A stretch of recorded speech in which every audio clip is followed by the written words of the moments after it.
Wa'annan mutanen da kuke ganin hotonsu a saman kaina sun ci bashi ne suka ƙi su biya.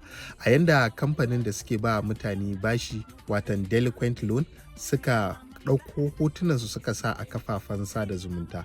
To yanzu dai sabon salon da yake faruwa kenan 'yan Najeriya wasu da su je su ci bashi su ƙi zuwa su biya bashin nan. A yanda kamfaninnikan nan da suke ba mutane bashin kuɗi ko loan za su ta kiransu su zo su biya su kuɗinsu ko bashi su ƙi zuwa. To yanzu wannan delinquent loan ɗin sun fidda sabon hanya na rashin mutunci. In dai suka baka kuɗi lokaci yayi baka kawo kuɗi ba ko baka zo ka gaya musu me yake faruwa ba ko ka ki ɗaukan wayansu ko wani abu, za su ɗauko hotonka ne su sa kamar yadda kuke ganin na wa'annan mutanen. Hotunan yana da yawa sosai amma kaɗan kawai daga cikin su ne na kawo muku. Da Allah ku kiyaye, in ka san da ka ci bashi ba za ka biya ba, me amfanin ka je ka karɓa?